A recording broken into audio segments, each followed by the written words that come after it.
দ্বিতীয় শ্রেণীর প্রিয় শিক্ষার্থী এসআল দাস স্যার ইউটিউব চ্যানেল থেকে তোমাদের সবাইকে স্বাগতম। আজকে তোমাদের জন্য একটি নতুন ভিডিও নিয়ে এসেছি। স্বাস্থ্য শারীরিক শিক্ষা মডেল প্রশ্ন সেট নম্বর 1 দ্বিতীয় শ্রেণী ক্লাস 2 প্রথম পর্যায়ক্রমিক মূল্যায়ন 2026 10 মার্কের একটি স্কুলের প্রশ্ন আমি বিশ্লেষণ সহ সম্পূর্ণ সমাধান দেখাবো তোমাদের এই ভিডিওতে। কাজে তোমরা যারা এখনও আমার চ্যানেলটিকে সাবস্ক্রাইব করোনি তারা এখনই চ্যানেলটিকে সাবস্ক্রাইব করে বেল আইকনটি প্রেস করে দাও এরকম আরও অনেক ভিডিও পাওয়ার জন্য। তারপর প্রথমেই দেখো দ্বিতীয় শ্রেণী পূর্ণমান দেওয়ার বিষয় স্বাস্থ্য শারীরিক শিক্ষা। এখানে টোটাল 1 নম্বরে 4টি প্রশ্নের অ্যান্সার দিতে হবে, 2 নম্বরে 2টি প্রশ্নের অ্যান্সার এবং 3 নম্বরে 2টি প্রশ্নের অ্যান্সার, 4 নম্বরে 2টি অ্যান্সারই করতে হবে। টোটাল মিলে 10 মার্কের একটি প্রশ্ন। আমরা এক এক করে প্রশ্নটি বিশ্লেষণ করব এবং সমাধান তোমাদের দেখিয়ে দেবো। তাহলে প্রথমেই সঠিক উত্তরের নিচে দাগ দাও যে কোনো 4টি। দাঁত ভালো রাখার জন্য দুধ চিপস নিয়মিত খেতে হবে। তা উত্তর হবে আমাদের দুধ, অর্থাৎ দুধে ক্যালসিয়াম থাকে যা দাঁত মজবুত করে, চিপস দাঁতের ক্ষতি করে, এই কারণে আমাদের উত্তর দুধ হবে। এরপরের প্রশ্ন, কাটা ফল খোলা ঢাকা রাখতে হবে।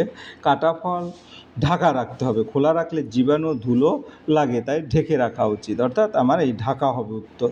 এরপরে গ নম্বরের প্রশ্ন, নোংরা জামা কাপড় সবাই পছন্দ না অপছন্দ করে? অপছন্দ করে, উত্তর হবে অপছন্দ করে, কারণ নোংরা জামা কাপড় অস্বাস্থ্যকর এবং রোগ ছড়াতে পারে। এরপরের প্রশ্ন, আমরা সকলেই জানি জলেই জীবন নাকি মরণ?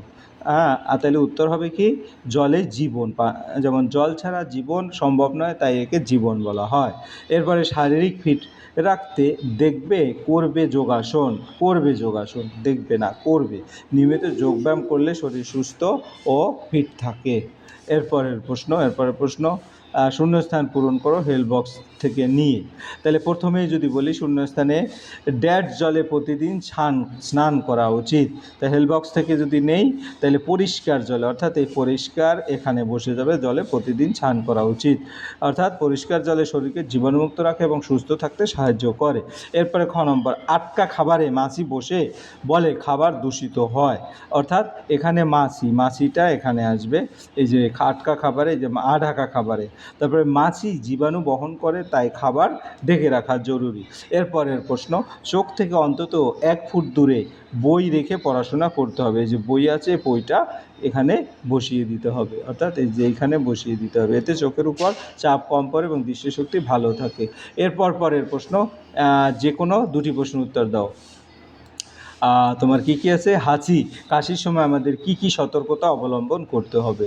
তাহলে আমাদের উত্তরগুলি যদি দেখি, কোন কোন জল সাধারণত নিরাপদ, তারপরে কানের যত্ন নেওয়ার যে কোনো একটু উপায় লেখো। তাহলে আমি প্রথম প্রশ্নের উত্তর কি বলেছে, হাঁচি কাশির সময় আমাদের কি কি সতর্কতা অবলম্বন করতে হবে।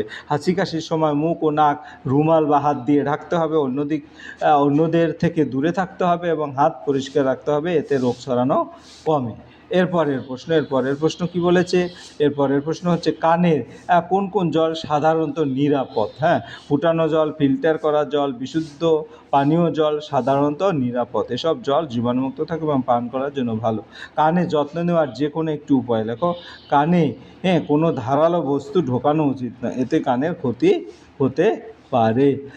পরের প্রশ্ন, যে কোনো একটি ব্যায়াম করে দেখাও, যেমন যোগ মুদ্রা এবং পবন মুক্ত আসন। আমরা যদি যোগ মুদ্রার বর্ণনা দিই, যোগ মুদ্রা এটি বসে সামনের দিকে ঝুঁকে করার একটি ব্যায়াম, এটি হজম শক্তি বাড়ায় এবং শরীর নমনীয় করে। এরপরে হচ্ছে পবন মুক্ত ব্যায়ামকে পবন মুক্ত আসন, এই ব্যায়ামে শুয়ে পা ভাঁজ করে পেটের দিকে টেনে ধরা হয়, এতে গ্যাসের সমস্যা কমে এবং পেট ভালো থাকে।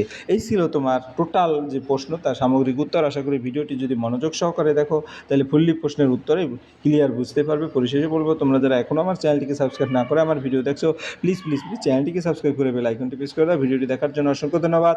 ভিডিওটি ভালো লাগলে লাইক কমেন্ট শেয়ার করতে ভুলবে না। আজ এই পর্যন্তই, ধন্যবাদ সবাইকে।